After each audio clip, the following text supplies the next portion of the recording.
Good morning. Welcome to Retro Toy Princess. I am Allison Troy.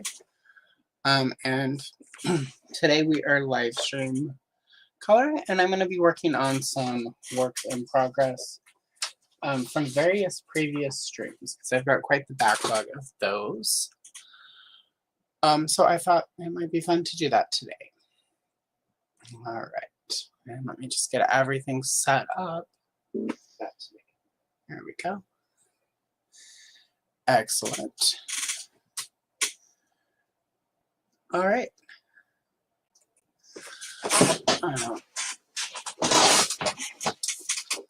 So what I do have is I started on a Princess of Power string with James from Mint with Card from Double Trouble and Cal. This was a piece I started on the Father's Day Vader string. It was my warm-up page, but I didn't quite finish the logo. This was from a Battle of the Planets with brick. It's pretty close to being done, but still a little ways off.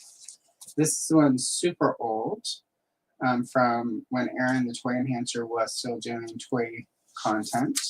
And this is from a stream with Adam from Highly Articulated of Catra. I believe this one was either Gady's Toys or Shiny Plastic People, Chris Plastic. I did so many of the style guide pages that I'm not sure which of the two it was. And this was from Brick Something. I'm sorry, Thanos Copter. We did Black Star. And this is from recently Star Trek with Gady's Toys, Andrew. And this is also Chris Plastic, and this is a Pee Wee and Winnie page from Get Talk Pee. So yeah, I've got a lot sort of backlog, so I thought let's do one of these this week. And I think I'm going to start with this one just to warm up because I have not done any coloring today. And if I just jump into something big, it will not be good. So, and then I think we'll do Zoltar and then Double Trouble. So anyway, let me check the chat. Now that I finished rambling. Get the red pencil so we can finish that logo. And good morning, CJ. Lovely to see you today. And good morning, Berdazzle. Welcome. Hope everyone is having a great day so far. It's been a pretty good weekend. I've gotten a lot done. I have started working already on Halloween content. I have a couple things that are a little bit out of the ordinary for Halloween. So that just takes a little extra time. And I do, I'm going to be guesting on a live stream for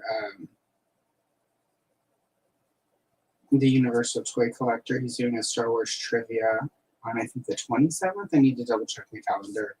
But it's on a day I would normally film content.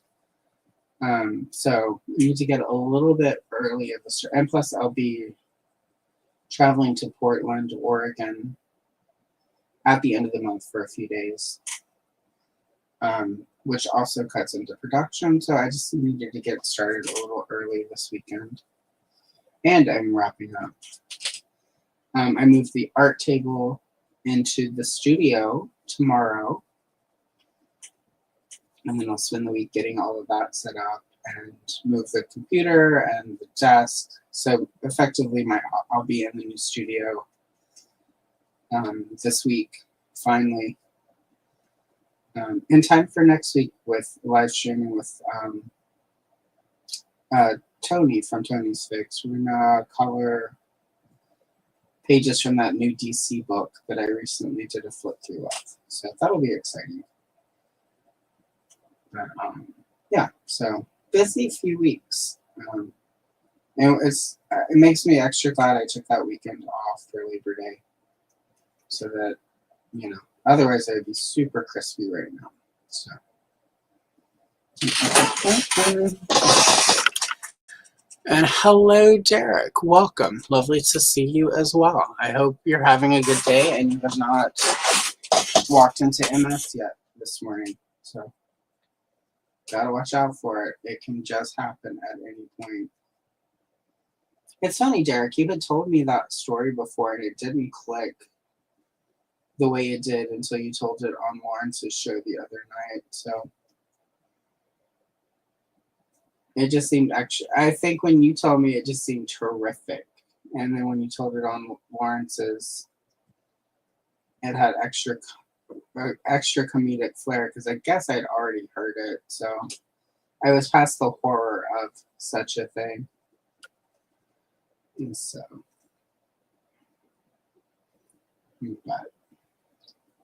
but yeah. So anyway, I hope you are having a lovely morning.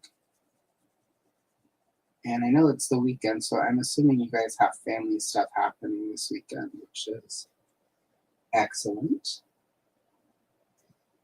It's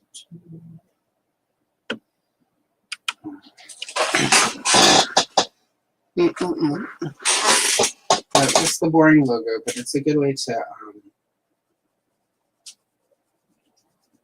get into the groove, if you will. Not complicated. I don't have to worry about any little details. It's a good. I usually do warm-ups in the morning before I live stream, but I slept in a little today and then played with the kittens and sort of took my time getting ready. And so I'm gonna have a long work week at the day job as well as everything else. So I was like, I'll just, if I start with that half-finished Empire page, that'll be a pretty decent warm-up. So.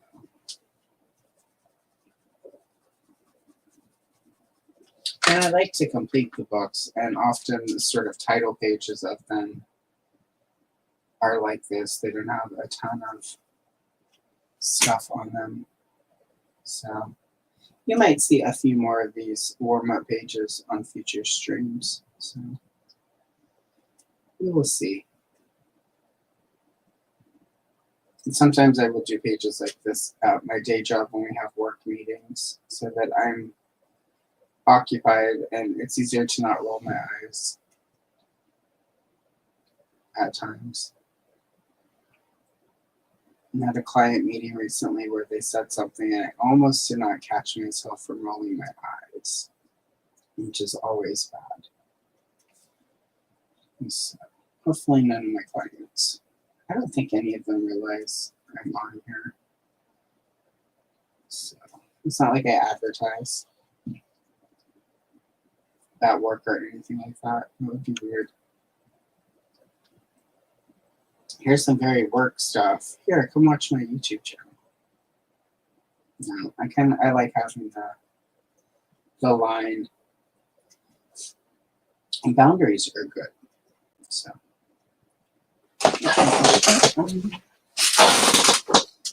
And good morning, Rhea. Good morning, Todd. And good morning, Jay. Lovely to see you all. Feel like it's been a hot minute. Well, technically with Jay, I jumped into your stream the other day for the first time in forever. Everything is finally starting to calm down a little bit. I'm like so behind on all of the stuff I watch on YouTube. I gave up. Whenever we first moved, I was like putting everything into my watch later queue. And there's just no way I'm going to catch it, especially with live. I mean, like I do live streams, and it's like I don't expect people, if they get far behind, to go back months and months and watch stuff. It takes forever. So, but yeah, I went in there the other day and I was like, okay, I'm just, especially some of the live streams I watch that are like news. Like this toy is coming out, or here's some new books that are coming out, or because I watch booktube stuff. And you know, watch sort of new trailer breakdowns for new release movies. And I just sort of was like, there's no way I'm going to catch up on everything. Let me stick to the content that people make that are like their actual videos, you know, because the watch time and the engagement with those, I feel like helps more in the long term, because YouTube seems to push the, if my pages, you know, that they recommend when I log in or anything to go by, they recommend actual videos before live streams that are more than 24 to 48 hours old. I never get recommendations for a live stream that's more than a week old. So yeah, but trying to catch up on content that isn't live stream. I'll get there eventually. Ironically, it'll be easier once I'm in the studio, because I'm not, right now I go out there. I take the phone and put on like music. But once I'm actually out there, I can just put on videos while I'm setting up all the displays.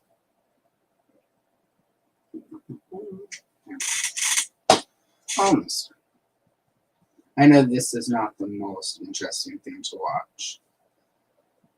This is effectively what a warm-up usually looks like. Either this or it's really flat. Like I don't do any shading, I don't do any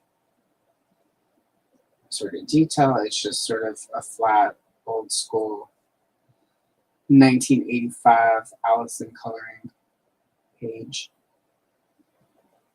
Like I got a box of Crayolas. I'm also, and you guys let me know if this sounds interesting. I was thinking, I watched a video the other day where somebody did some adult coloring using a box of Crayolas, and it looks interesting to me. So I don't actually own a box of Crayola crowns, but I might pick one up and then we'll do a live stream where I only use Crayolas. We are going to be doing, I think next month is when I have it. I need to double check. I have that mark right over here, I think. Oh, it's not. Never mind. I have that Marvel coloring book I did a flip through video on a few weeks ago, and it's pretty simple. So I'm going to do a live stream soonish where I complete as many pages as I can in a single stream. So don't know yet when I'm going to do that one. I think I have it scheduled for next month, but maybe not, because I've got so much other stuff I'm working on for October. It's going to take a little prep for that. So, but yeah, I've got some different stuff coming up for live streams. Sort of what was nice about getting everything set up in the studio was I found a bunch of coloring books that I meant to do flip throughs on months ago. So I'll be able to start working through the backlog of content. Let's see. And hello, Mint with Card.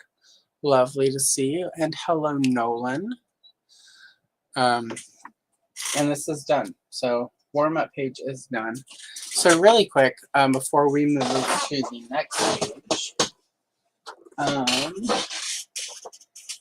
well, I guess we should go ahead and, oh my gosh, this chair is not much longer with us.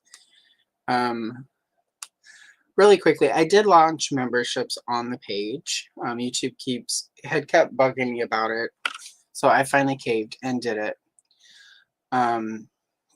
Let's see.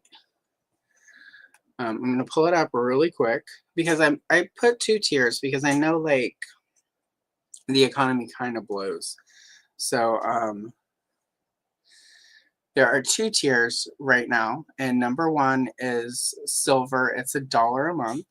It has the loyalty badges, the emoji. I think CJ signed up for that, so CJ should already have. Yep, CJ already has one of the badges next to her name. And for that, it's basic. I've had a lot of people say, how can we support the channel? This is if you want a way to support the channel. It's $1 a month, well, 99 cents a month. Emoji badge, emojis, loyalty badges. I'm going to be doing members only polls for the silver tier. And what that entails is there will be 2 polls each month. One will be for a short where it's a member's choice short. You guys get to actually pick what I make a coloring short of. And the other will be a full-length coloring video where you guys get to pick a member's choice video of me coloring something.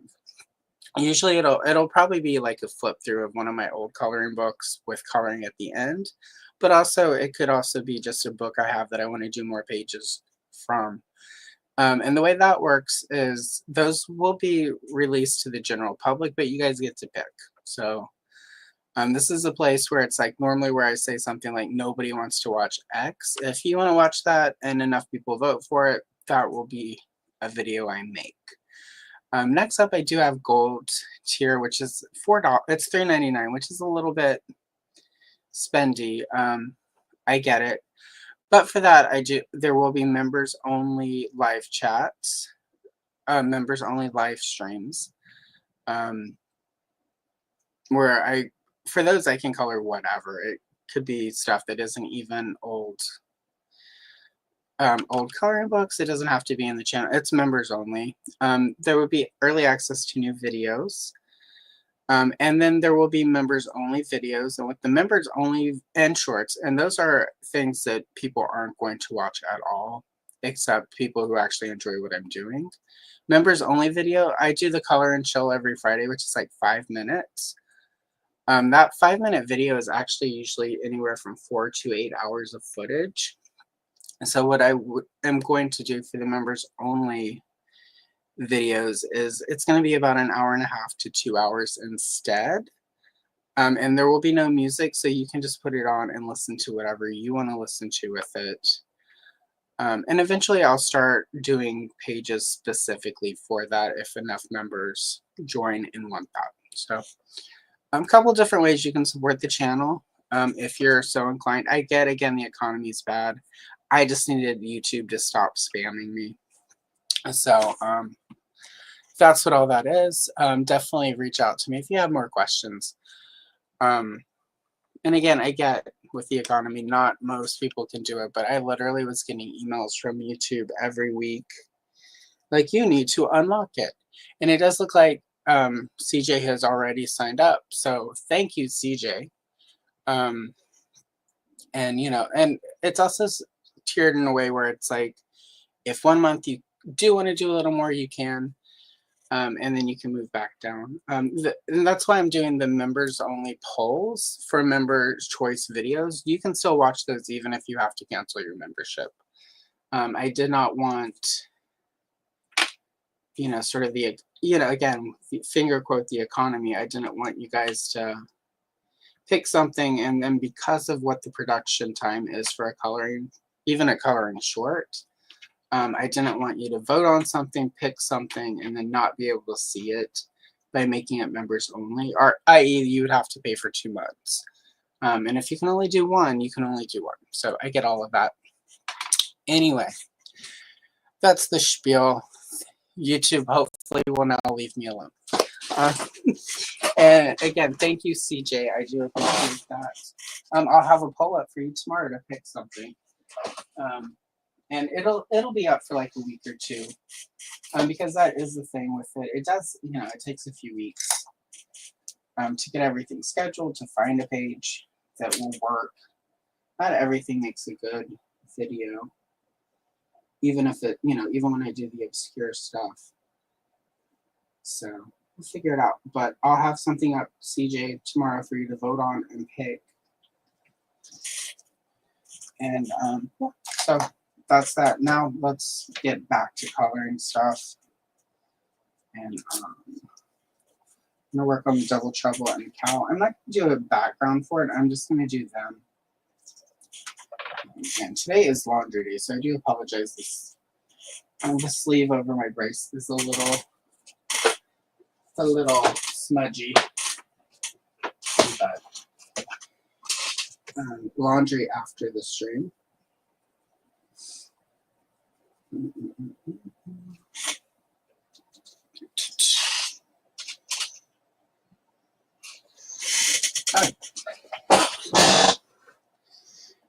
Yeah, exactly. That is exactly why I did not. That's why I put the two. I'm like, one of them is a bit more, but I'll be able to do more with that. But I also knew that the economy. So I just, And hello, Triple D. Lovely to see you. I think he sent me a message on one of my Instagrams. I think the channel one. I haven't opened. I saw them, but I haven't gone into messages. I'll check and see what that is in a little bit after the stream. I hope you are doing well this morning. So yeah, anyway, I'm gonna get back to coloring. So yeah, I'm gonna do Double Trouble. Who was actually for the first summer of She-Ra my favorite character. And she was, it was really weird how She-Ra stuff came out. I don't know who else is old enough to have been there in 1985 when they hit. But like first you could only find She-Ra, and then it was only She-Ra and Catra, and then She-Ra and Catra and Bo and Angela. And then for a little bit, Double Trouble showed up, and then she stopped showing up, and then she came out again in the fall with Frosta. And so it was really weird how they wrote the figures out. And then Glimmer and Castaspella, and then Frosta and Double Trouble, and then Cal. And Cal did not hit in most places until the beginning of 1986. I think the only reason I had them in 1985 was we ordered them from the Sears catalog.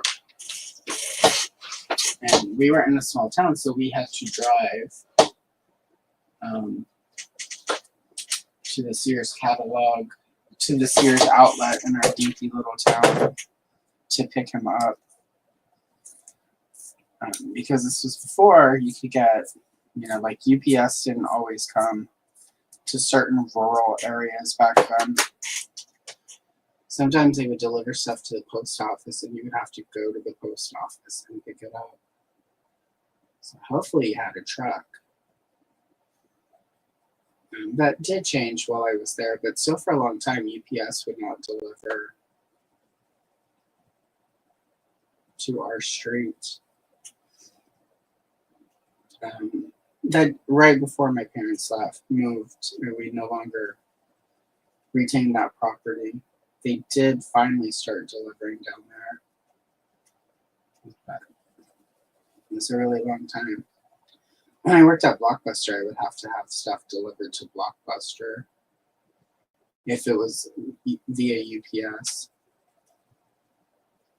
Because there's some stuff the post office is just like, no, you cannot have them deliver your furniture here and then pick it up. There is a size limitation. So, but yeah, but and then Double Trouble was just cool. She had the face that turned. She was like Manny Faces, but not. It's funny how all of the early Princess of Power characters sort of aligned with a lot of the Masters of the Universe characters. And like Double Trouble and Manny Faces.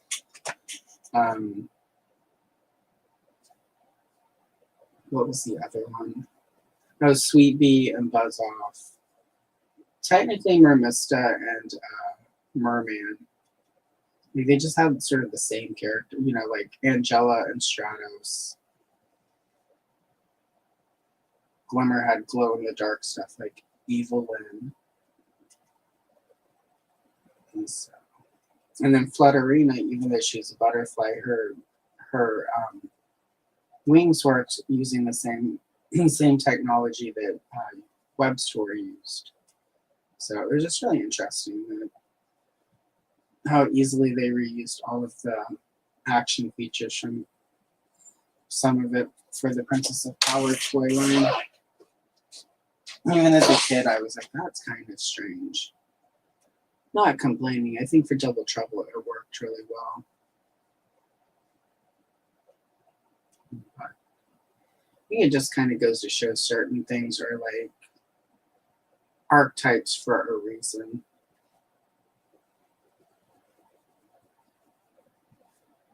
And the kids just respond to certain concepts. Because, you know, they did all that marketing research before all of the lines where they would test the new characters. So obviously, regardless of Pink Isle or Blue Isle, people like to be people. Just not enough for Buzz Off not to peg Warm for years. He and the Stone People were the Rock Warriors. I remember were the ones that just never went away. Like at KB Toys in 1991, when I took my brother in there to get some turtle stuff, and their discount peg with all the old Masters of the Universe stuff it was still the Rock Warriors and Buzz Off. And that's why the line died. It wasn't because of She-Ra, it was because they flooded the market with secondary characters so they could make their Christmas bonus that year. But actually, not that it's different than it, but I've been reading a couple books that detail the history of Mattel, and they did that a couple times, where they would overship product at the end of the year to have like good ending numbers to help with their stock, like the stock market exchange, so that it looks like they were technically more profitable than they were. Part of that was why Ruth Handler ended up getting convicted and having to step down from Mattel, was because they had done that and she took the fall for it so that they could look more profitable to their investors. It happened again in the late 90s with, her name was Jill Barad. She was like the CEO of Mattel for a while. And it's like something like that's what ended up taking her down, was trying to overinflate their profitability for, the stock exchange. So, it's quite the history of financial mismanagement at Mattel that often leads to lines being imperiled. So, and usually it just kind of comes down to them overshipping product. I would love Double Trouble in the Cartoon Collection. The problem with that was she was never in Filmation. So, like, technically, there's no figure for her. So, we'll see. There's there's sort of this design here, but it never actually made it to screen. She was in the Bible, but they just never made her. Some of them will, and some of them won't. I have been picking up lately those balls with the minis in them, the Miniverse stuff. And a lot of those work. The scale is a little wonky, but not too wonky. But a lot of those work with like 12-inch figures, as well as 5.5 through 6-inch figures. And some of them are a little big. But depending on, sort of your style, I think the proportions don't have to be exact to get the vibe in most cases. It's a great channel that I've been watching for years now, called My Froggy Stuff, and she does doll dioramas. And if you don't watch her, I definitely recommend her if you're wanting to get into diorama making, or just, don't want to have to spend money to buy a dollhouse because she has ways to build rooms and sort of put it all together. And a lot of her stuff, she makes it so that it will fold up so that you can easily store it, which is appealing to me because despite how much room I have in the studio, I don't have that much room in the studio. You know, what I've added to my collection in the last 10 years, if I didn't have that, there would be unlimited space. But I've added quite a few big pieces the last 10 years. Just Origins, like all the play sets from Origins. So I'll finally be able to put my Eternia together. I need to still, my Fright Zone is still in the box. And so I probably won't get any of that put together and displayed until next month, though. The next couple of days is going to be mainly focused on getting the art stuff so I can film and like work, day job stuff set up and going so that I can make money. So.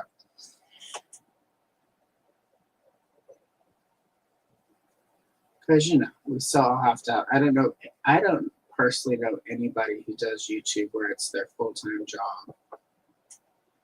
You know, where it's the only thing they're doing. I know a few people who content creation is their full job, but they have side gigs where it's like they have, like if they're not selling merch, they're not, you know, they've got to sell their merch or they're using their content to sort of like advertise their prints or other artwork or, you know, some product that they sell. So it's not the only means of them making a living.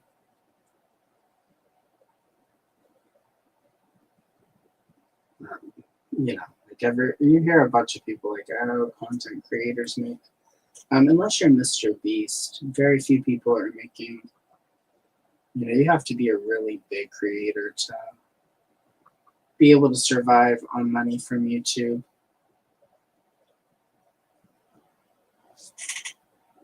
So, and there's been this whole, I don't know if anyone has seen them, but there's been this whole bunch of videos suddenly in my feed where subscribers, where creators are like talking about how their views are down and how something in the algorithm has stopped pushing them, and that you have to make sure that you're not set to restricted for your videos so that you can see everything. Because apparently if you curse even once, they will restrict your videos. So anyone who doesn't have that restriction turned off will not see your videos. So I didn't have it preset on any of my, I've got multiple accounts for, you know, like I've got one through work, I've got one for the channel, I've got the one that I've used for like 20 years. That's when you see me in chats and it just says Allison Troy. That's my other account. That's the one that often I have up during the day. That one's attached to all of my day life stuff. And then technically there's one set up for me personally that goes through my work email stuff. Because when we originally set everything up, we had used Gmail. And then we moved to a different platform, but it still sort of uses my Gmail address for work. So I've got like 3 accounts right there. I haven't used the work one for anything other than sometimes when I'm stuck on a long haul holding, I'll watch stuff on there. But it's all work related stuff usually. You give Double Trouble sort of the darker purple, like the evil. Because apparently in Etheria, part of how you know someone's evil is the eyebrows and then the makeup, the eyeshadow color. So get in there with some purple.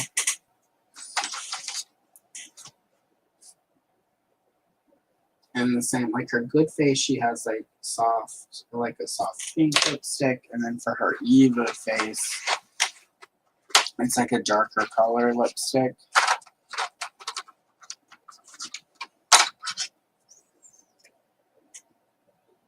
So we'll do pink with some magenta.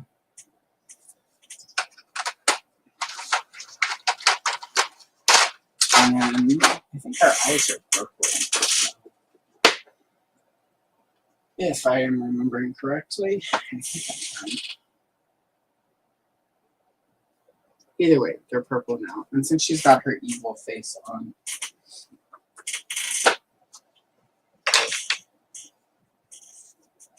evil, impolite and evil. Oh, yeah. See, you will get yours open before I get mine open. Good morning, Holly Geek. Welcome to see you. Welcome. Welcome. It's good to see you. Words, they're hard. Okay, down. I'm backing it up a little bit. And there we go. Oh, yeah. Yeah, it's very much like the Clark Kent thing, where it's like you put on some darker makeup and look mean, and nobody knows it's you. In the Filmation stuff that refers her, she actually transforms. So there is a British comic that has they came out before sort of the wave 2 figures started hitting, that had Entrapta in it, but she's not the Entrapta that we know, but she looks like Double Trouble in red and white. But she doesn't have like the hair powers or anything like that. And I think, if I remember, it's been a while since I read it, but if I remember correctly, she's not truly evil. She's just been manipulated by Catra and the Horde. And then she helps her, and then at the end she joins the Horde. So it's almost like they took some of the Double Trouble, because in the show Bible, Double Trouble is Glimmer's cousin from a nearby kingdom, and she can transform into anyone.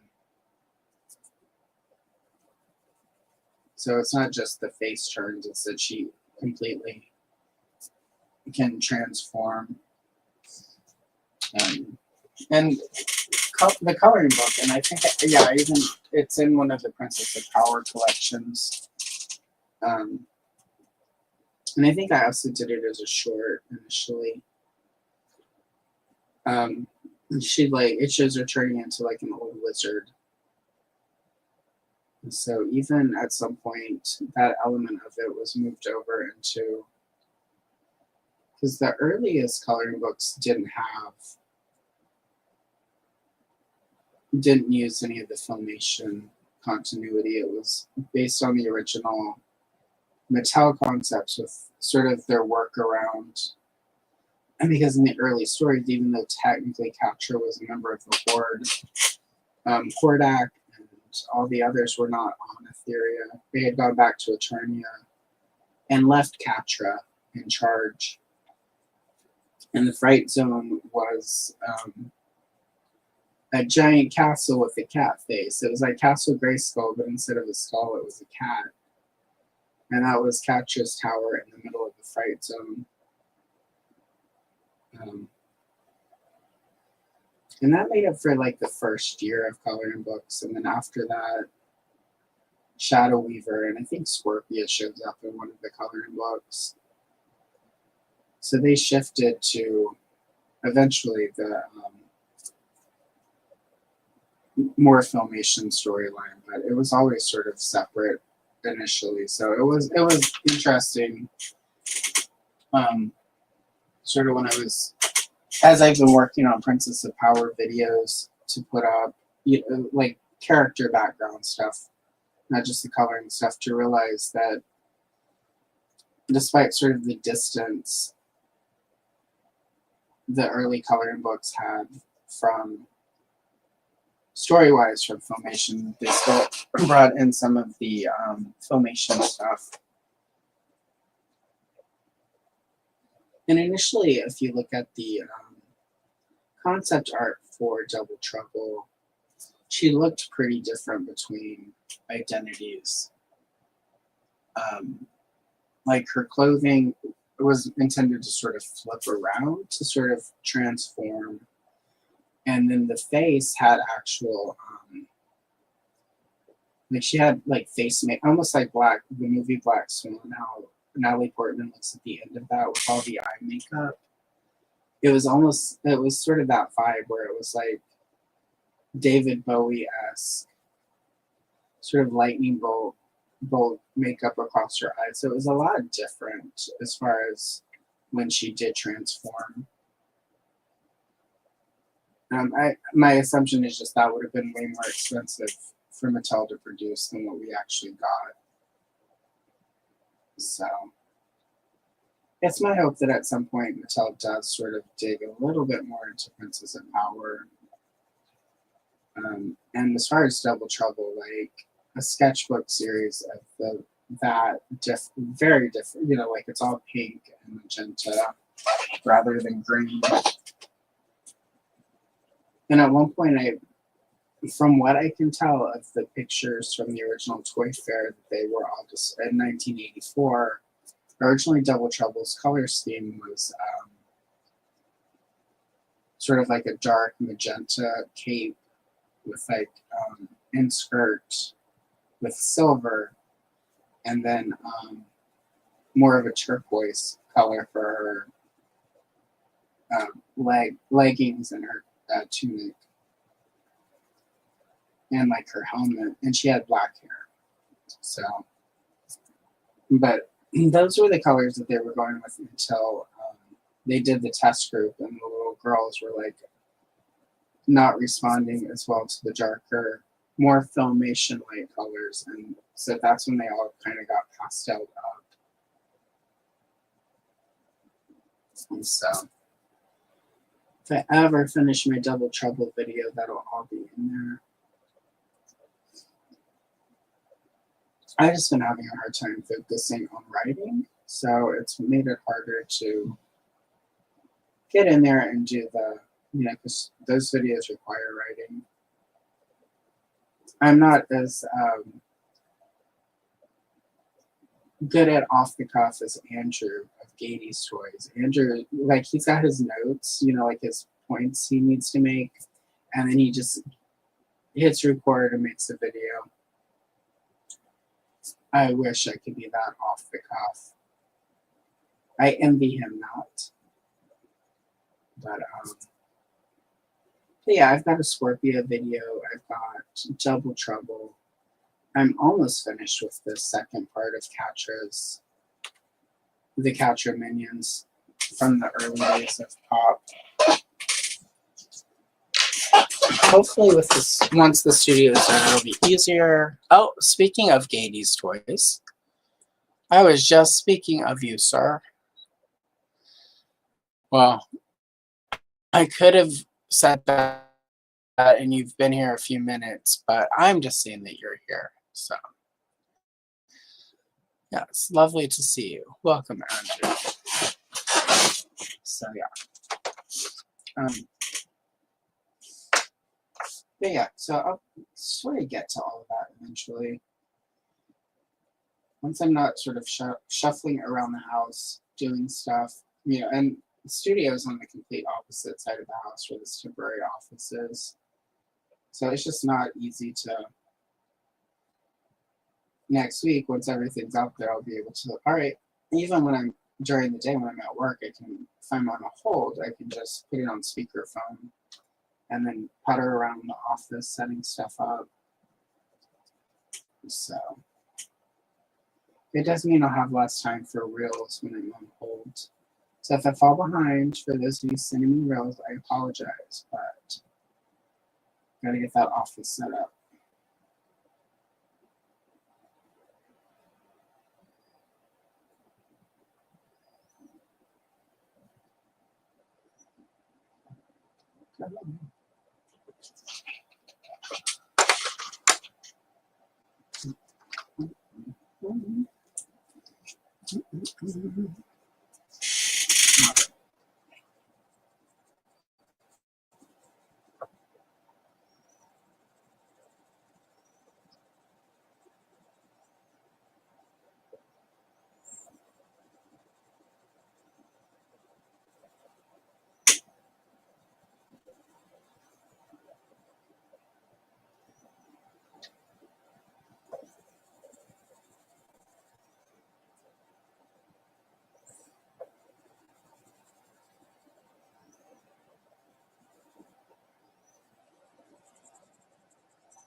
All right, there we are.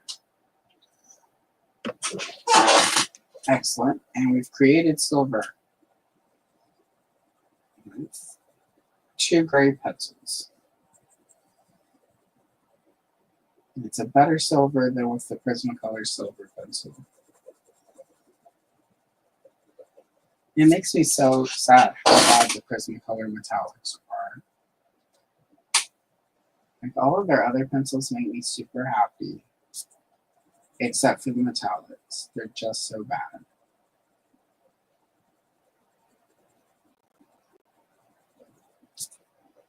It's like with Crayola, where it's like the silver and the gold are like not really silver and gold. And that also always bugged me as a kid.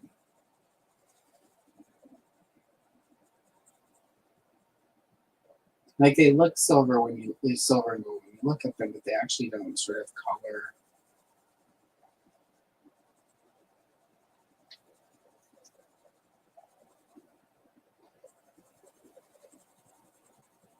I think most of it is for silver and gold. People want like a chrome look. And chrome is just hard. Short of vac metal. If there's a way to vac metal a page, I should look into that. That would be fun. That would be fun. And figure out if there's a way to vac metal artwork. I don't know if there would be, though, and you'd have to probably cut it out. Because my understanding of how vac metal works is like there's a chamber, it goes in the chamber, it gets the paint from all sides, and then I want to say there's some sort of like magnetic isn't technically the right word because it's plastic, but there's a way that it's like charged so that the vac metal will stick to it. So it's a really interesting process. But, I don't know if there's a way you could do that, with art on the page. Unless it's like a 3-dimensional collage sort of situation. Which, I'm not against collages, but I should look into that. That will be my internet deep dive next week when I should be doing other things. The history of vac metal.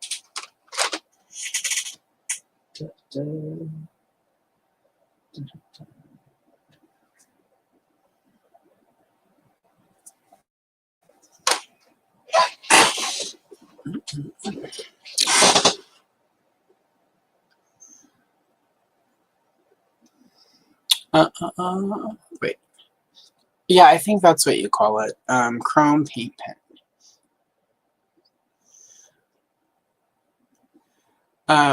Yeah, it does. I have tried it. I have them for customizing. The problem is it's not even necessarily a bleed thing. It's that once the chrome goes onto the page, it doesn't stay chrome. It's really odd. I watched a tutorial by Color with Claire where what she did was she went in and she used black acrylic paint and covered her page with that, and then was able to get the chrome on top of it with a chrome pen. And it was really close. It still didn't quite get the effect that people are wanting. You know, like people want that mirrored look. And a chrome pen will give you that mirrored look on plastic. But even with sort of the black paint under it, it just doesn't quite translate to paper. I bought a bunch of sort of mirror stickers. And at some point, what I'm going to do in places that sort of need a mirror is I'm just going to get an X-Acto knife and sort of cut the mirror stickers to size. So, but I'm a little bit away from the pages that I wanted to do that with. And when I do that, that'll be like a special, it'll be either on a live stream or a special video.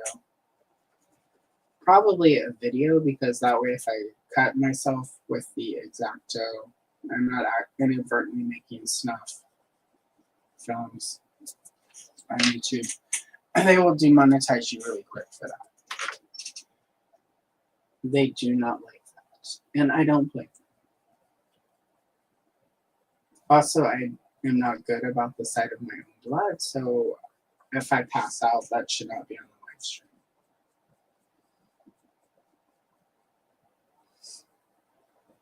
I like tore into my thumb one time doing an Evelyn custom figure. So I was using the X-Acto to slice off some of her armor in the middle, in that midsection, like, and I took the top of my thumb off. Like this, I think the scar finally went away because of where it was. The skin finally sort of grew up over it. But I did not have the top of my thumb for a while. And the top of that one is still sort of odd and misshapen. And there was a lot of, I thought I was going to have to go get stitches. But luckily I did not. And it was also during lockdown, so it was like that weird time where it's like, you know, unless you're actually dying, they don't want you coming in.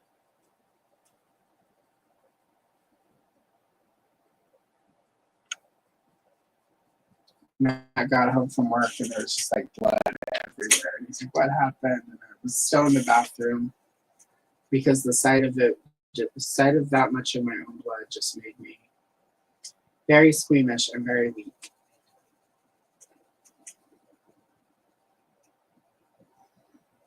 And it's funny, as a kid, I could watch like any sort of, like, you know, and I still to this day will watch like Friday the 13th and Halloween. And as a kid, sort of all that, you know, all those extreme horror movies. Extreme is not right, but you know, even like when the first few Saw movies came out, it was fine. I tried to rewatch some of the Saw movies there recently, and I was like, oh, can't do it. It's too much. And I can redo all the 80s, you know, slasher movies, even the ones with sort of the super realistic effects, because I know how it's done. And I used to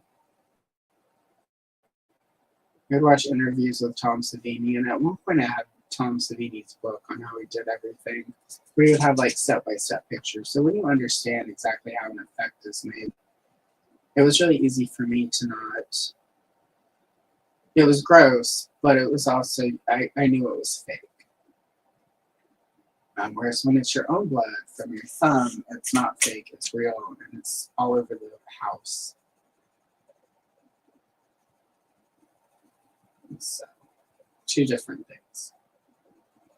One time when I worked at Dairy Queen, and this is one of the worst things that have ever happened to me, which is very like selfish and centering, but. And my boss at the time, Janine. I think that was her name. It was either Janine or Jerry. It's been a while, but she was a short little woman with a bad attitude, and she hated the job. And she got hired after me, but she was older and she had management experience. So they instantly made her a manager. And I was a little bitter because I'd been there for 4 weeks and I was working my butt off to become a shift lead. And she just got hired right into the job because she was old. Anyway, she did not like the job, and she had to make a blizzard, and the blizzard is just like a giant, it's like one of those hand blenders, but it's mounted. So like you have to put the blizzard cup under it and then turn it on, and it's a blade. It's like a blender blade. And she got the top of her finger, and we had to close down for an hour to clean it, and a bunch of her blood from her fingers splattered me right across my face. And yeah, that was one of the I was like 19 maybe, and it was just one of the worst things that had ever happened to me. I was very germophobic at that age. I've calmed down a little bit, but still, if somebody's finger blood splattered me across the face today, I would still probably lose my mind the way I did that day. Horrific. And then they wouldn't let me go home. They just, well, you can go to the bathroom and clean her blood off of your face. And I'm like, not cool. Not cool, people. She's definitely a Gemini. So. Well, hello, Alex. What did you have for lunch? Tell us what you ate, Alex. We're nosy. Tell the nosy people what you ate, Alex.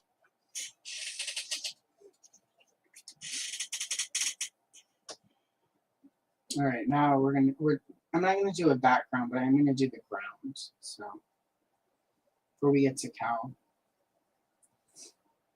I also need to look up Cal's filmation colors. I normally only do him in toy colors, but I think I've done enough Cal and toy colors that I can do a filmation style one. Or filmation-esque. I think the brown that they used for him is a little too dark, and it would blend into the ground too much. But I'll use the brown, but just not the dark one.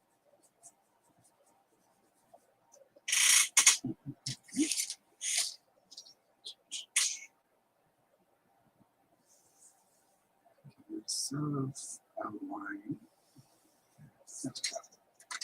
That helps.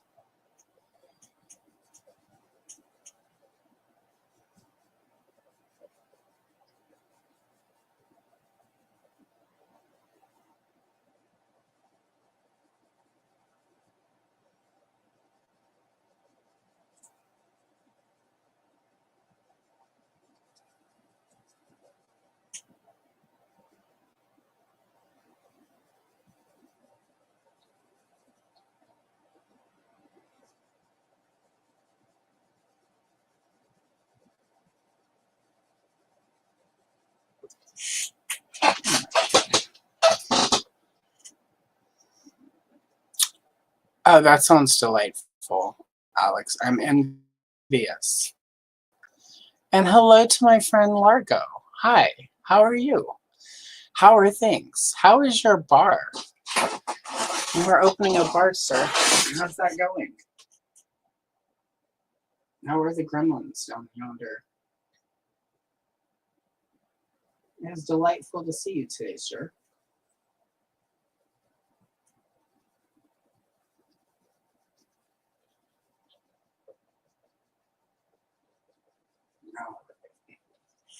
We've got our basic green gesturing with it. You guys can read my thoughts. We've got the basic brown down on the ground. No, we're going to use a cadmium orange. No, this is mineral orange. So this is like the pumpkin spice of orange pencils. And oh my god, you guys.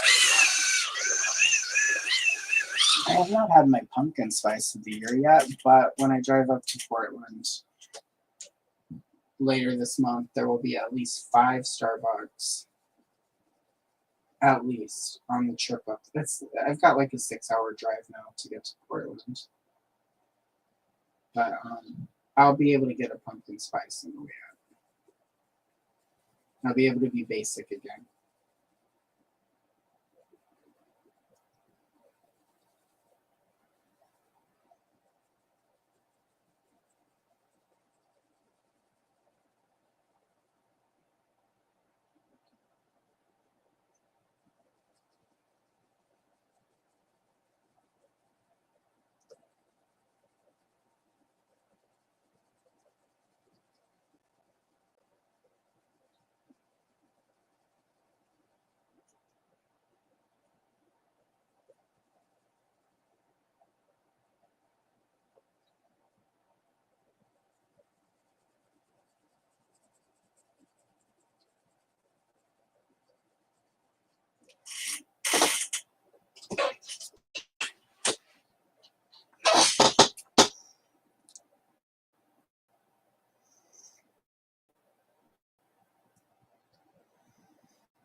Well, I'm hoping that's just beginning because my friend who owns a restaurant here in the States, the first year it was like that, and then in the second year, as you know, people got used to them being there. What her experience was that people were so used to places coming and going that they didn't want to go there and get invested at first until they knew it was going to last. And so fingers crossed that because the idea of it is amazing, and like I'm excited about it. So if I were close, I would be there daily. Well, thank you, crusty old crow. Muchly appreciated.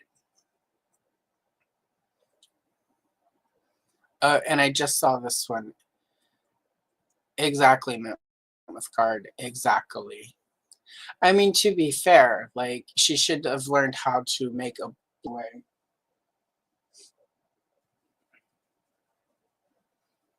Yeah, she was just a mess.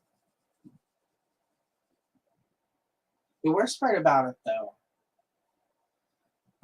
and this is because, and this is not something that would ruffle me today. But again, remember, I'm 19, and she was like 45, 50ish, if I remember correctly.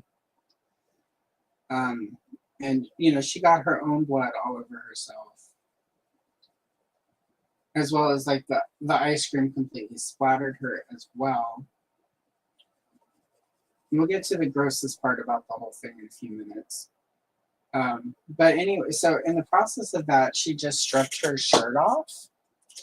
And again, this is 19-year-old me had never seen like what time does to an older body. And she was not like myself. She did not believe in wearing a bra every day. I tend to not wear them if I don't have to leave the house, but you know why. Anyway, so it just, when she stripped to get the bloody ice cream drenched shirt off in the drive-through in front of me, while I'm covered in her blood, it was a lot. And again, bodies change, but I did not know that. My mother was very young. My mother was very self-conscious. My mother had an eating disorder. You know, I'd never witnessed such a thing. Like my grandmothers were both very modest about, you know, they were boomers. Like you were just, you didn't do that. Now my grandparents were silent generation, so even more modest. Yeah, I was just not prepared for that. Here's the worst part of it. Before we got everything closed down in the pandemonium, the blizzard that she sliced her finger open on, the actual person running the register panicked, and like instead of telling the person, hey, we need to close down because we're all, like there's blood and ice cream everywhere, we're gonna have to throw everything out and start over, she just gave the person the blizzard that was full of the blood.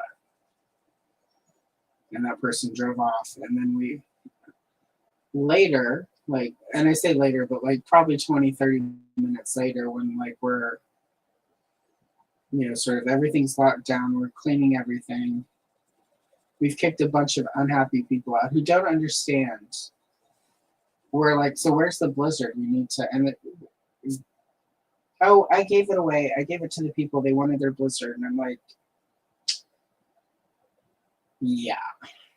So, I mean, it was a strawberry blizzard, so there was strawberry sauce. So hopefully, but anyway, hopefully Connie didn't have anything that was contagious. You never know. Oh, shit, I used her real name. Anyway, well, I'll just pretend I didn't use that woman's real name. I try to use aliases. That's why there's so many Carls.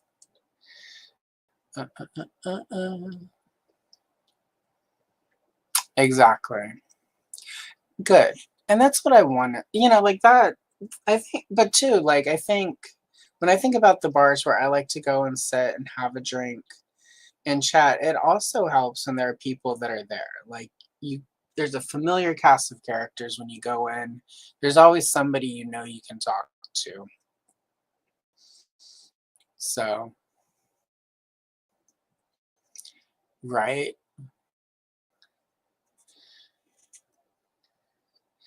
Yeah, I was very, it's weird. I was not a super sheltered kid. My parents were very young. They lived a very,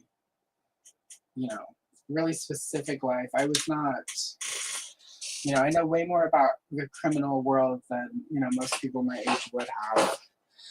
But stuff like that, like, for whatever reason, I never encountered stuff like that. Like when I watch Pulp Fiction, there's that scene with, like Uma Thurman where they have to take her to get that shot. And that's a part of the criminal world that I was never exposed to. Luckily, my parents weren't in, things didn't get that off the rails. So I never saw anything like that. But at the same time, it was a lot. I'm just going to say it and leave it there. All right.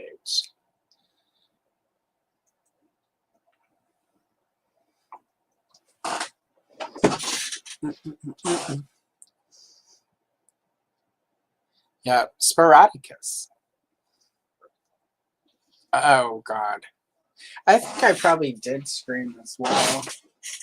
I mean, it was like a horror show. Like, one moment you're like annoyed at everyone for not getting the stuff done soon enough because the line's backing up, and then your face is covered with blood and ice cream.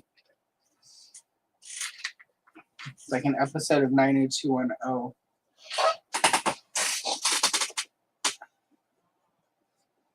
So, yeah, anyway. It's funny, I used to say, like, oh my god, I worked at Dairy Queen forever. And I recently, like, really sat down and was like, because I found the box with, like, my old Dairy Queen name tag. And, because, like, had that much stuff with me. And, like, the hiring pack that they give you, like, welcome to Dairy Queen, here are the standards that we expect you to uphold.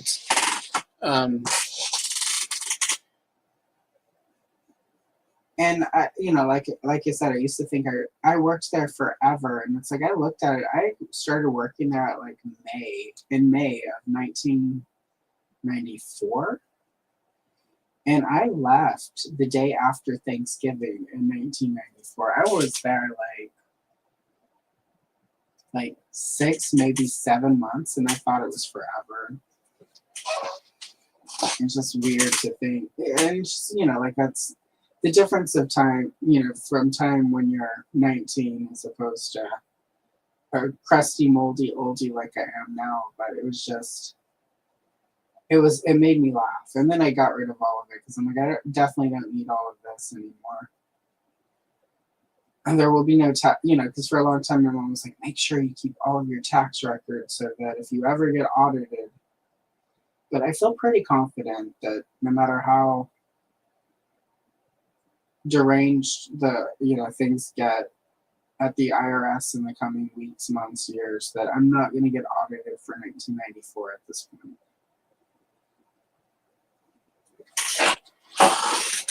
So we can hope. And if I'm wrong, then it'll be a funny situation. It'll be like a Tales from the Crypt level stinger at the end. Yes, in fact, we did need your 1994 tax forms from when you worked at Dairy Queen for 7 months.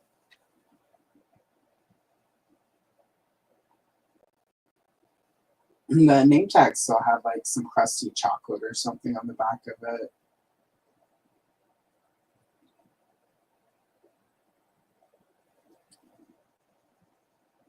That was the job where I was like, I will never work in the food service industry again. And come home every night smelling like ice cream.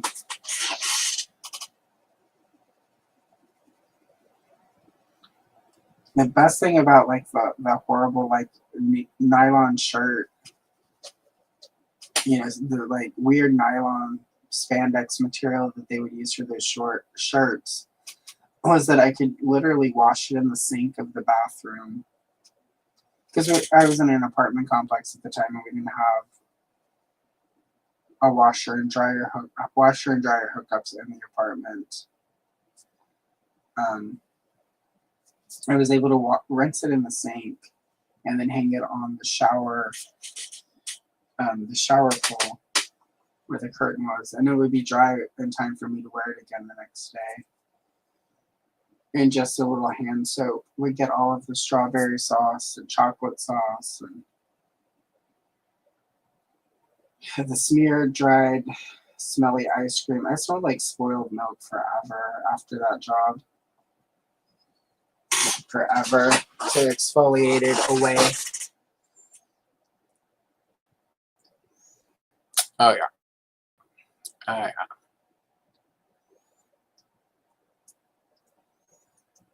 Oh, oops, I just missed her hair. She's got more hair down there I missed. Thanks. Yeah, that happens. Yeah, no, I just forgot the rest of her hair. She just has really long hair. Like,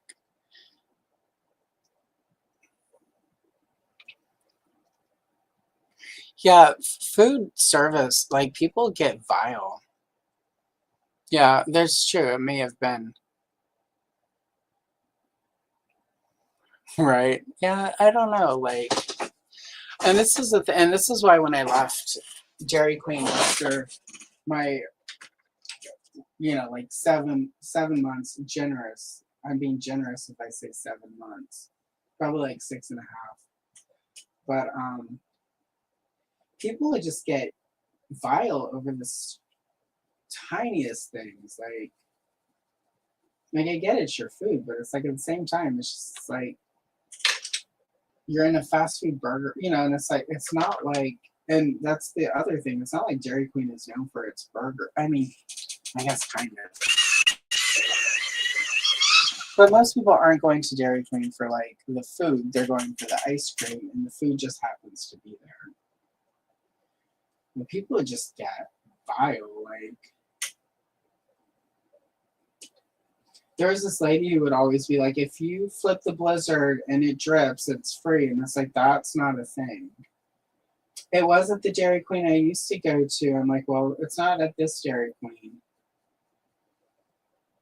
And so she would come by every day, and when you would go to give her stuff through the window, she would try to delay you so that if you flipped the blizzard, it would drip, and then she could argue with you that it was supposed to be free. And then she would get mad because it never was. It got to the point where the manager was just like, we will never flip your blizzard again. And she's like, well, I will never come back. And she was like, okay, we'll miss your $2 every day. But she still came back every day.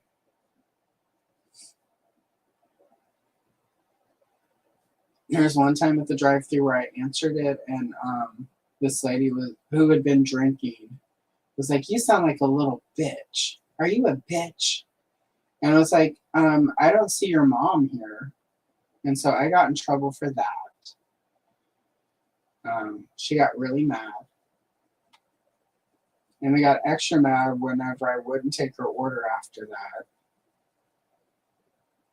And I was like, well, we have the right to refuse service. And if you're going to be vulgar and mean, you call my mom a bitch.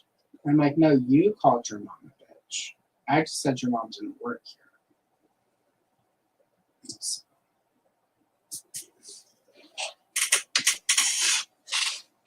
All right, there we go. We fixed her hair. It is interesting though how like the artist was really good about making hair nice, and then he just kind of gave up, and it's just not. It's not nice down at the bottom anymore.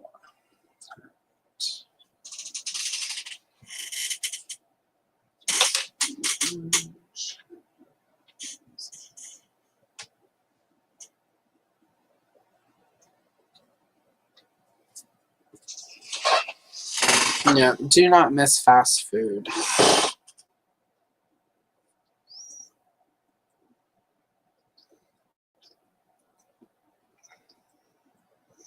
Yeah, it's funny because it can be hard to get hired at them. So, like, people are like, it takes no skill. It's like it takes a lot of skill to work fast food. Anytime somebody says that anyone could work those jobs, tells me that they've never worked fast food.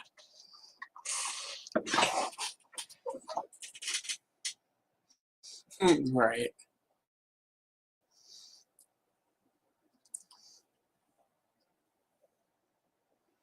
Yeah, I think it's partly the hangry thing. Exactly. I'm sure she was lonely, and with that personality, maybe she deserved to be lonely. I mean, you know.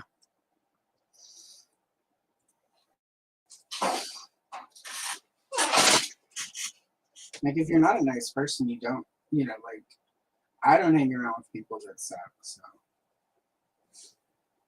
My favorite was,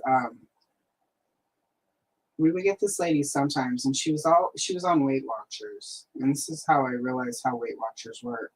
It's not funny that she was on Weight Watchers, but it was like, and as someone with several eating disorders, this was like one of the first times it clicked how they work. So this is sort of like the self-referential, haha, like, oh, okay, I get it, like, yeah. So she would come and Dairy Queen, I don't know if they still do, but they used to have soft serve yogurt, which, frozen yogurt was often sold as the healthier option, even though with all the sugar and the processing that they have to do to, so that it's frozen yogurt can be a delightful frozen treat that has a texture like ice cream. It's you might as well just have ice cream, quite frankly. I mean, like, maybe if you want the protein, then yeah, like, if you're trying to up your protein, then yeah, definitely frozen yogurt. But as far as sugar and stuff, like, it's negligible, the difference in the sugar. And often frozen yogurt uses, at least back then, I can't speak for now because I don't like it. A lot of the sugars it uses are like, sort of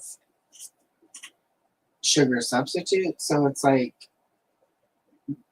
if you're going to ingest sugar, like, have the real sugar.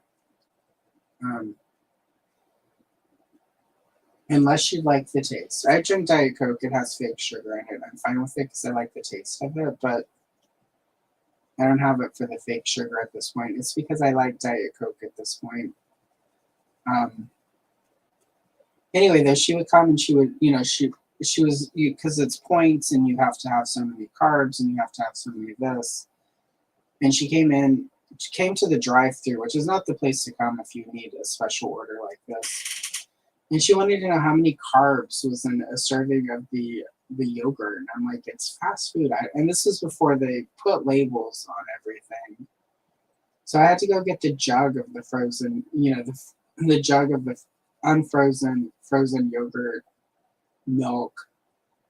I mean, it wasn't really milk, but that's what we called it. It wasn't a milk jug. And it's got the nutritional stuff on those jugs, but it doesn't have it, broken down per serving. And the ingredients are there, but it doesn't, like if you have one, small yogurt cup or whatever, it's this many, whatever. And she got so flustered. She's like, I don't know if I can have that then. Just give me a regular banana split.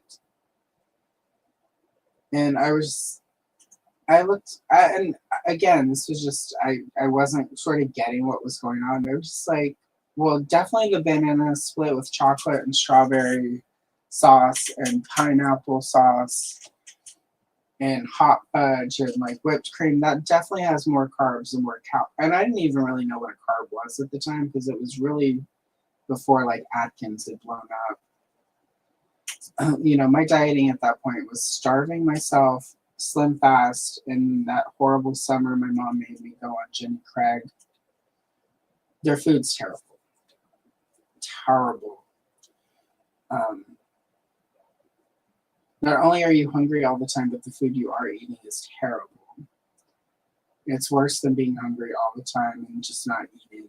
I preferred, like starving myself than Jenny Craig food. But anyhow,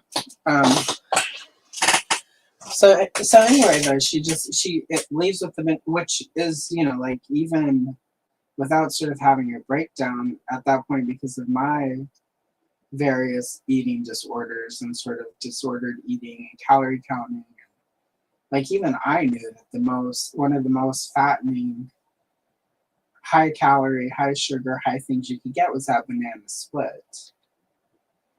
But then it clicked for me. It's like, well, she's been, like she was gonna do the right thing. She's gonna get the yogurt, but she couldn't make sense of the yogurt. So the yogurt could be the bad choice based on what she needs.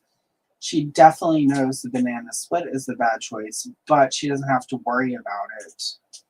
It's not going to drive her crazy later that she doesn't know how many carbs or whatever. And she just uses her cheat card or whatever, like, because that was when Weight Watchers was kind of trying to rip off Deal a Meal with Richard Simmons, where you got so many cards to eat. There was the, sort of freebie. So she's just going to use her freebie and you have the banana split. But it was a really funny because it's like, again, trying to rationalize with her. It's like, well, this is definitely not good for you. Like, and based on what you're trying to do, this is not the better choice. And she just, it was what it was, but it was one of those things where it's like, okay, this is where I'm figuring it out. This is just part of my own thing. And I think that's part of what she was thinking. It has a whole banana in it. So like, yeah.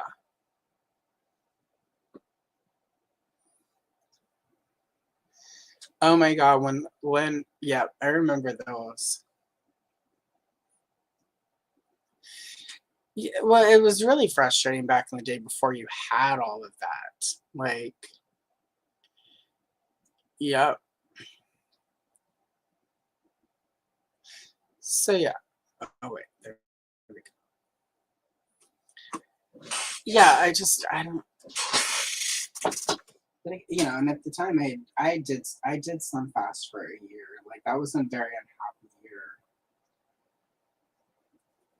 year. So it's like, So I got it, but I also just kind of didn't get it. It's like, but I was also in a sort of a good place with the eating disorder at that point. So it was like, you know, ma'am, this is not going to fix it for you. Just get the frozen yogurt. I'll put some strawberries on it and a little bit of a hot fudge. And it'll still be better than having the whole banana split. But that was not the day she was having. So hopefully she figured it out eventually. She did come back after that. She did get the yogurt sometimes, but every so often she would just have that day where she would harass me about. And I know if she was doing it to me, she was probably coming in every day because I didn't work every day.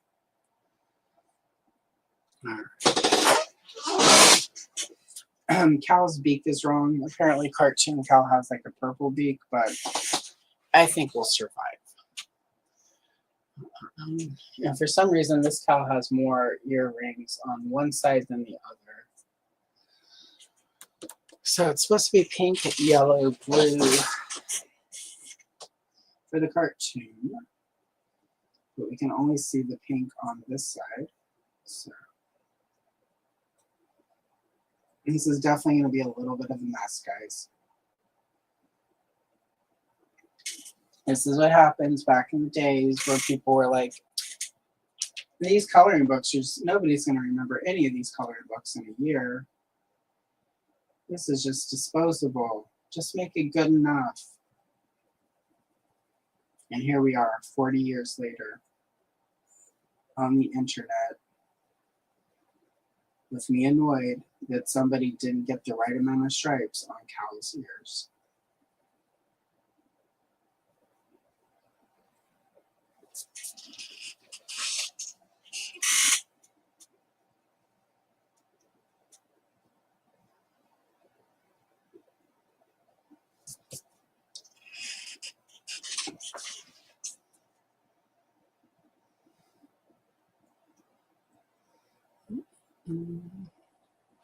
All right, let's see. So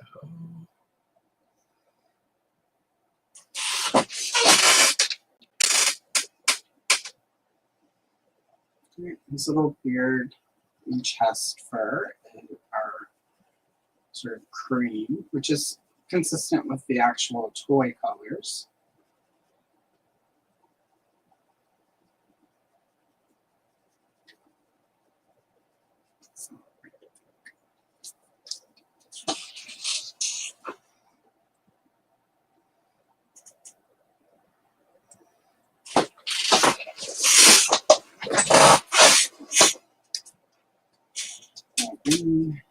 Hands and feet are sort of the same color as the eyebrows. So let's do that.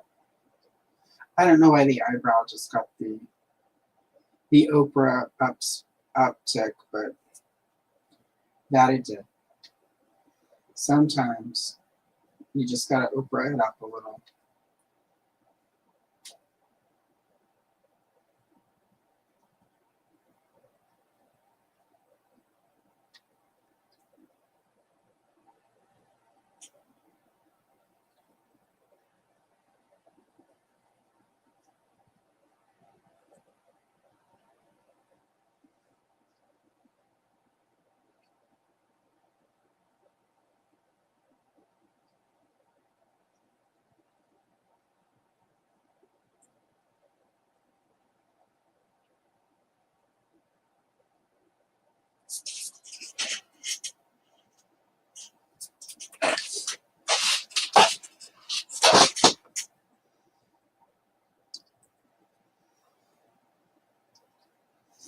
Yep. Oh yeah, they totally. Oh my God, the cabbage soup. This is hilarious. I did the cabbage soup diet for a summer. Oh my God. Terrible gas. However, and the soup but the soup is not a bad vegetable soup. To this day, when I want to like take a few pounds off, I will fill the crock pot with vegetables and cabbage, and then I'll add chicken to it. Because that was the problem with that cabbage soup diet, was there was no actual like protein in it. It didn't have chicken or anything. So I'll make the soup in the crock pot, make a vat of it, put it into like individual containers so there's enough to heat up for lunch, and then I'll put chicken in it or have it with a sandwich or something. The soup's pretty good. If you add, and I'll put like some sour cream in it to make it cream. I mean, obviously it's not a diet soup anymore at that point, but it's still a healthy, filling option. And the reason that diet works short term is it does fill you up, so you do feel full afterwards, but because it's all vegetables, you end up with hellacious gas, and then your body burns it up really quick, so then you're hungry again. But if you throw some protein in there, like a chicken breast or some nice, I find ground Italian sausage works nicely. Or, like if I have leftover steak, like you throw whatever in there, kind of ramen it up, if you will. I've occasionally like boiled, like thrown an egg in there and reheated it on the stove until the egg is cooked. So like sort of like the concept of egg drop soup, but not really, because if you add some protein to it, it'll keep you full and do the job. But that's the problem with a lot of the fad diets, is they're not long-term sustainable. It's like when people are like, oh, you should do keto. And it's like, keto, like, yeah, you need it for a week or two, but unless you actually have a health condition that requires keto, it's not long-term sustainable. And I'm going to just say it. I don't care who is offended or hurt by it, but cauliflower pizza crust tastes like ass. Cauliflower rice is fine as long as you don't pretend it tastes like rice or has the texture of rice or whatever. It's great. I will add cauliflower rice to soups. I will have it with stir-fried vegetables. It's a great way to eat cauliflower, but it's not rice.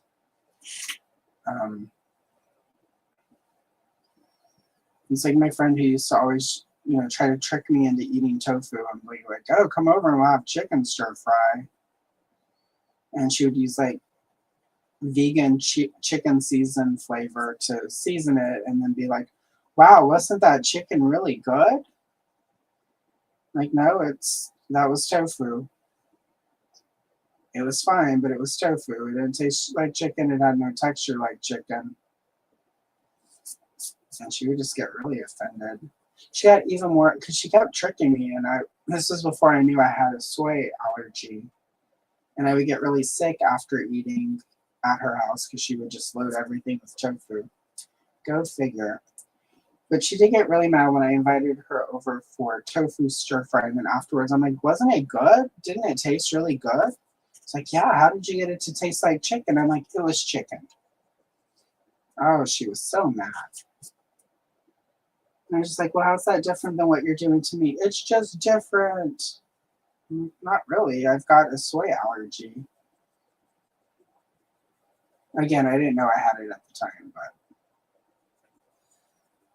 I didn't see a difference between, you don't lie to people about what you're feeding them.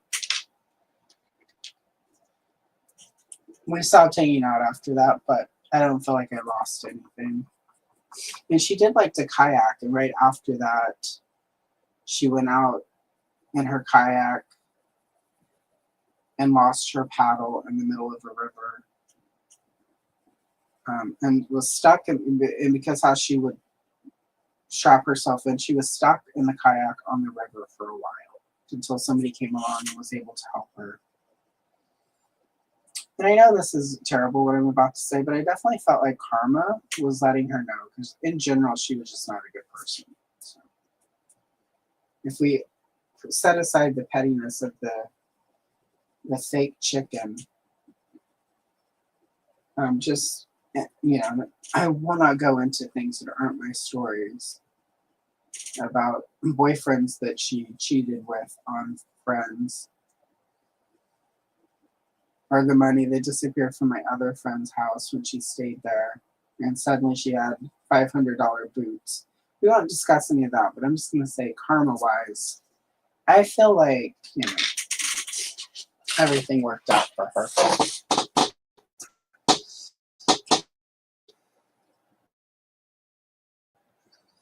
All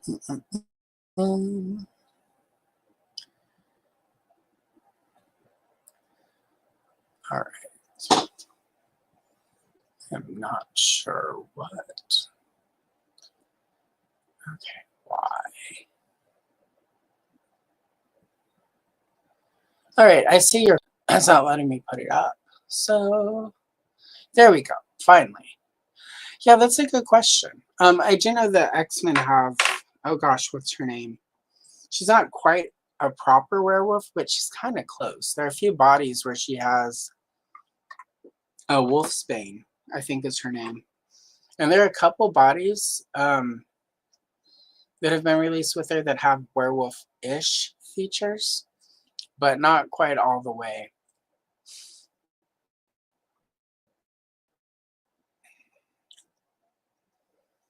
Exactly. Exactly.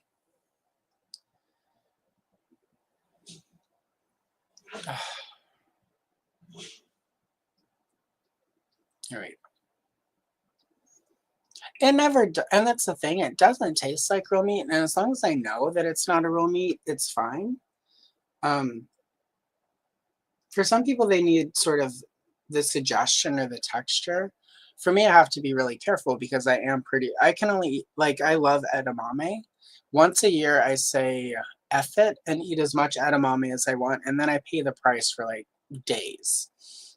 But I can't just randomly eat a lot of. I can do soy sauce because that's so done in such a way where whatever it is that triggers me about soy isn't bad with soy sauce. But if I'm going to eat edamame, which I love once a year, I pay the price.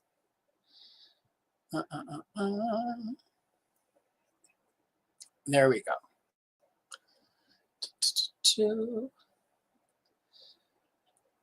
And hello, Rowdy Riles. Lovely to see you today. How are you? Let's see. Okay. So, oh, we're not quite finished yet.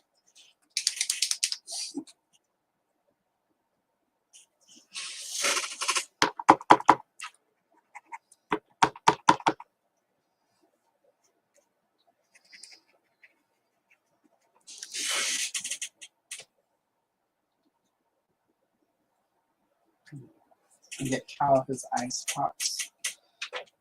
All right. 2 down. All right. That one's done. That is done. And let's work on Zoltar. We've got 20 minutes left. I don't know that we'll finish Zoltar in 20 minutes. There's still some ship up here. But we'll give it a shot.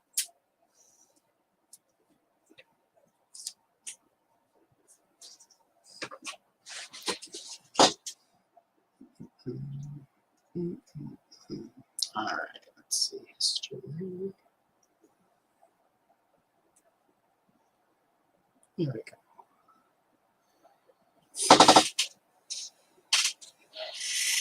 All right, so this, okay, the outside here is a darker purple. I'm looking at my reference.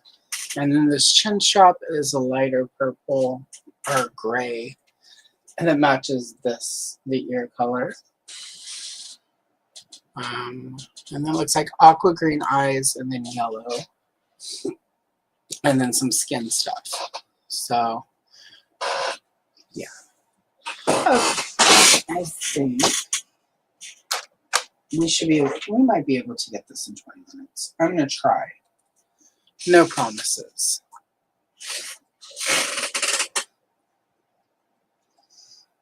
I would love D. Wallace from The Howling at the end. Like the cute Ewok werewolf. I think that would be a really cool figure. think The Howling is my favorite werewolf movie. It's like that, American Werewolf in London. I liked Dog Soldiers. There's this other, I can't ever remember the name of it, but one of my exes, one of the good ones, not a Carl, recommended a werewolf movie to me that was really good. I was surprised. I need to find the name of it because I was surprised that it was good because werewolf movies are often bad. I like Silver Bullet with Corey Haim and Gary Busey, but it's not necessarily the best werewolf movie, but it's a good werewolf movie. I did not care for American Werewolf in Paris. I don't know, it just didn't work for me. But the first one, the American Werewolf in London, that one was really good. That was a really good body horror movie too, before we called them that.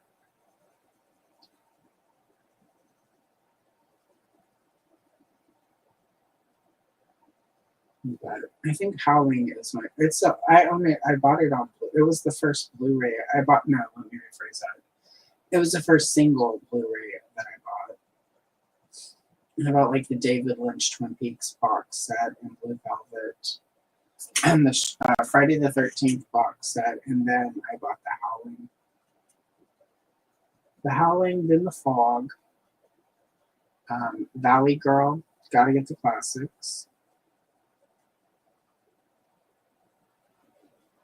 Beastmaster, of course. And then after that, I just bought a bunch. So they stopped being special after like the 10th or 11th. The thing you buy in new media. And I was a very late Blu-ray. I didn't start buying Blu-ray until during the lockdown. It was because of that Friday the 13th set. That's how you get me to get new media. You release Friday the 13th and new media, and then I'm like, okay. I guess I'll buy it. And that was why I bought my DVD player. They started releasing Friday the 13th. Just like oddly, one of my comfort movies is like the first 4 Friday the 13th movies. They remind me of childhood. Because, you know, they were a pretty big deal when they came out. All of my uncles, the cool ones anyway, really dug those.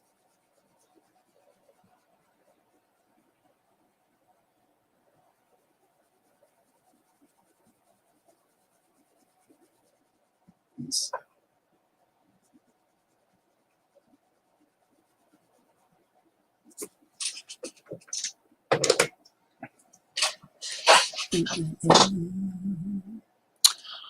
I've actually never seen Ginger Snaps. I need to watch that. I bet I would enjoy that.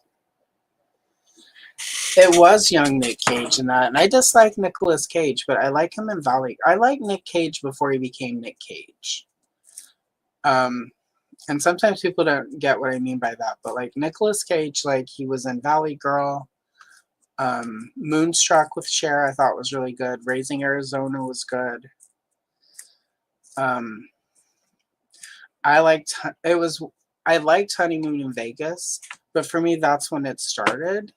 Honeymoon in Vegas, and then he did Leaving Las Vegas, and then he won the Oscar for Leaving Las Vegas, and then all of a sudden he became Nick Cage. And for me, like there was an adaptation of The Color of Space, the Lovecraft story that he was in that I thought was good.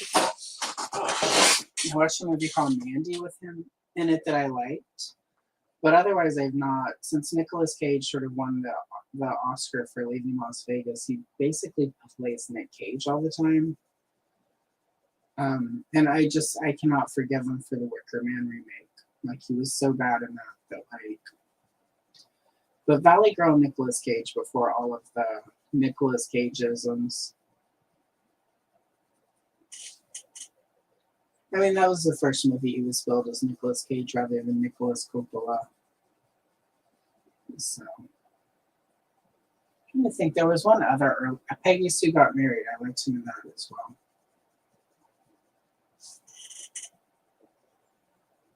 So yeah, early Nick Cage, he was in a lot of stuff I liked, and then he just started playing the same character over and over.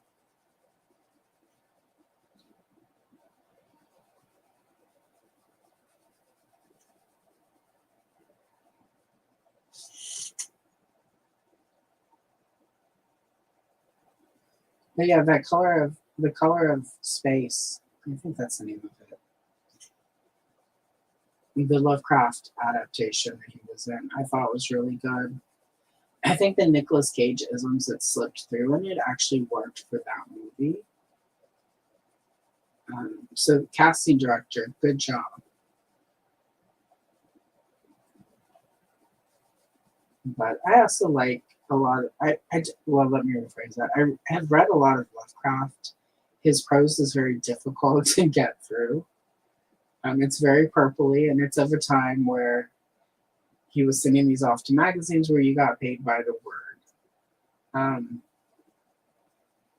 But there are a lot of really cool concepts in Lovecraft's work.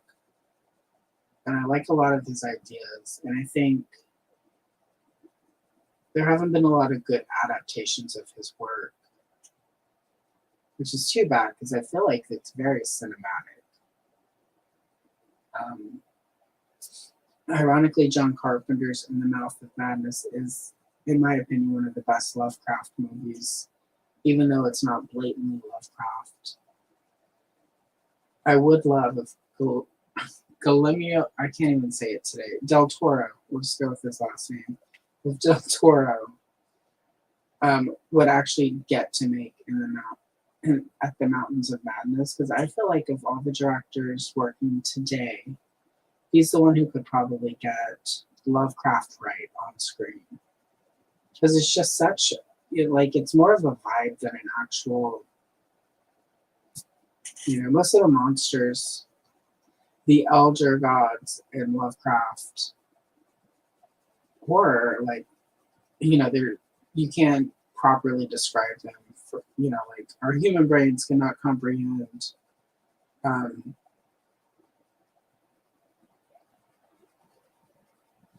But yeah, when people make movies, they often try to capture that, make the monster, and it doesn't quite work because it's,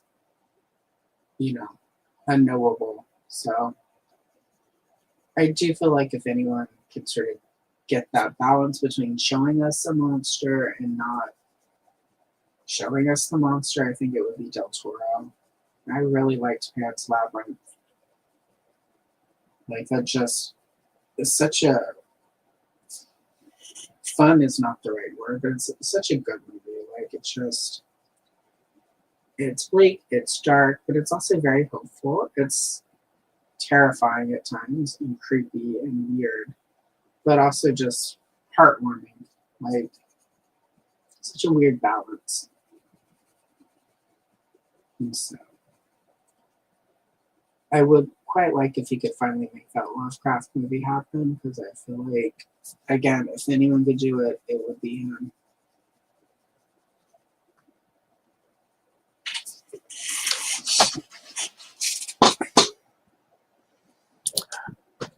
I am. Even when he does something that I don't like, I find it watchable because there's so much,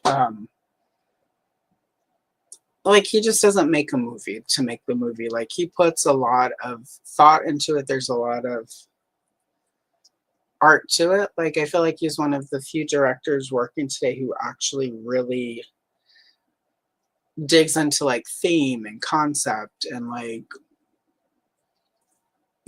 trying to find the blend between, we need to do some CGI because there's some stuff that just needs to be CGI at this point based on what you can get finances for, sets and stuff. Sometimes you're going to have a set that's partially green screen, blue screen, so it can be CGI'd in, because you're not going to get money to build a big, massive set.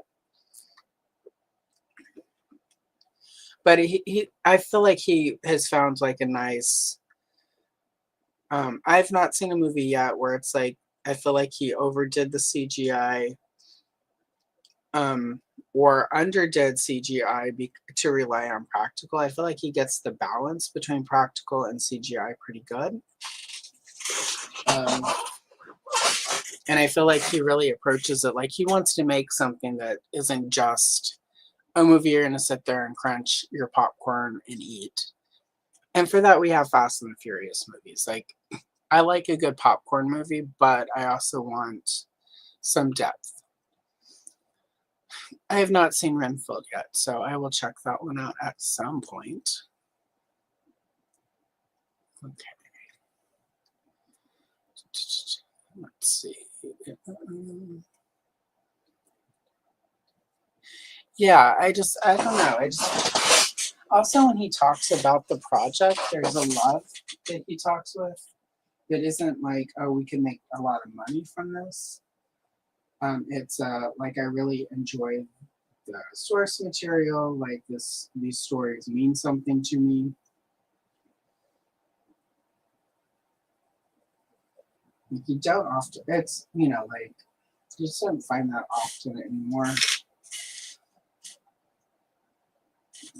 Not to rant about because Hollywood's always been like Hollywood. Like anytime somebody's like, oh, they're so much worse now, it's like, no, they've always been bad.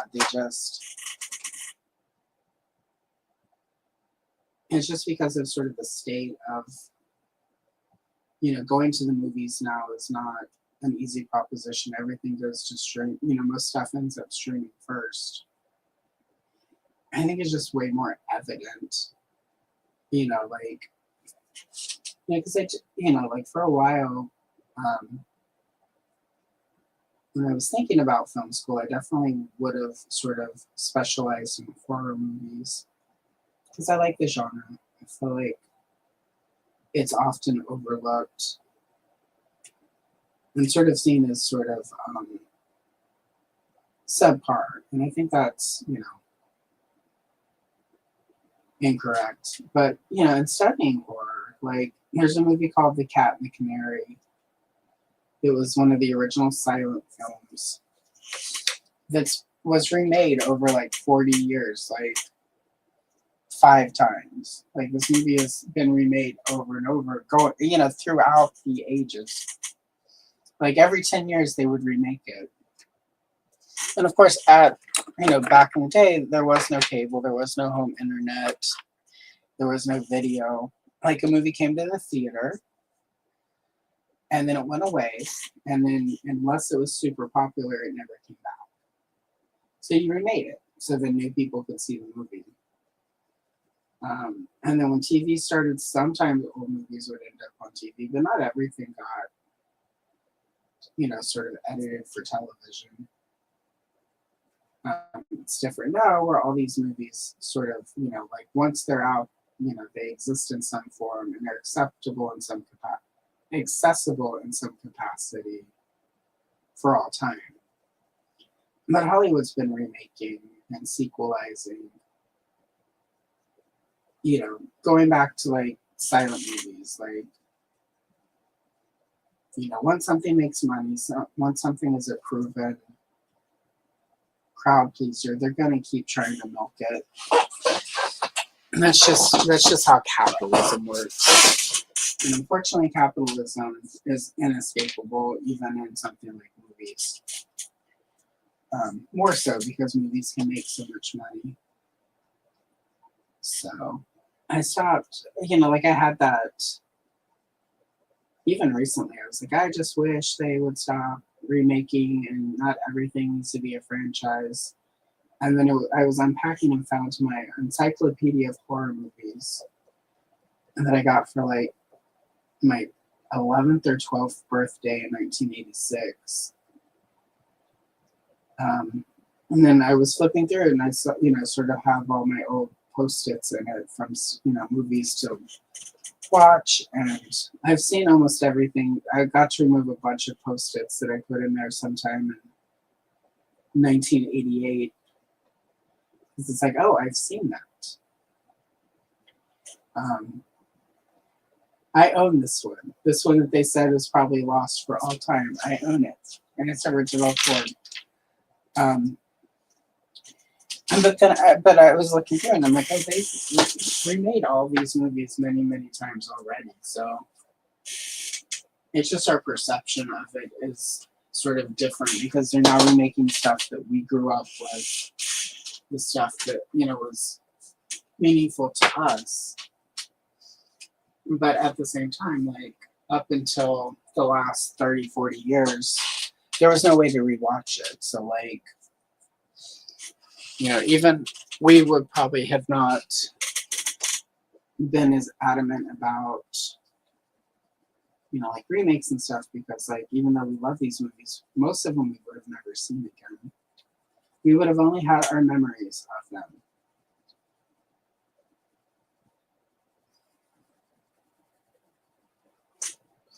So it's just kind of how it all works, I think.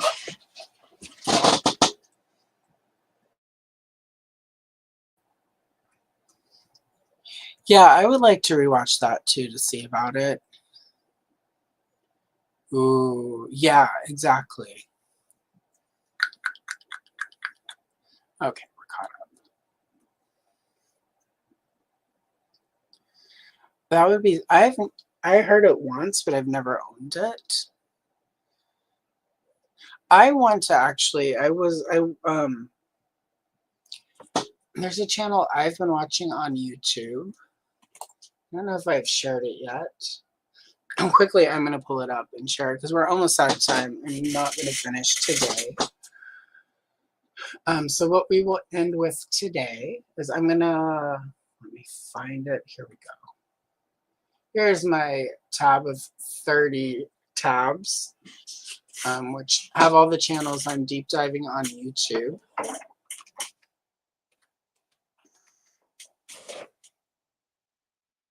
So the channel's called Be Kind Rewind. A lot of her stuff that she makes is very much from a feminist point of view, which I know some people dislike. I have found it quite interesting, but she also has a great Shelley Duvall documentary on it. Her Valley of the Dolls. She has a two-parter. One of my favorite books / movies. On a bunch of old Hollywood stuff. She goes, like all the way back to like the beginning of Hollywood. But she does a lot of Francis Ford Coppola. So she's got one video called Making a Mess, The History of Megalopolis, the movie he released, I think last year, that did not do well. Cool, it's muted. But she apparently, well, not apparently, she obviously has an affinity for Coppola. So I'm going to quickly share a link in chat. This is to her Sofia Coppola and the Godfather Part 3 Disaster. Watching this video I'm going to, going back to Dementia 13, I think I'm going to do, my fall rewatch. I'm going to deep dive. And I've actually never seen, do not judge me for this, I've never seen the first two Godfather movies because I saw The Godfather 3 as a kid, didn't care for it, figured they're probably not that great. So I'm going to watch The Godfather and The Godfather 2 for the first time this fall. But I'm also going to just start from the beginning and rewatch every Coppola movie that I can get my hands on. But anyway, I recommend this channel. Like, there's some deep thought. Even she said a few things I don't agree with. But that's a nice thing about critique channels where it's like, this is her thought. When it's an opinion, like it's obviously you can, but she also is really good about presenting all the facts of a situation so that you can at least figure out why her opinion is her opinion. And it's easier to make your own opinion when you've got a bunch of facts. So recommend the channel. Lots of good, in my humble opinion, critiques.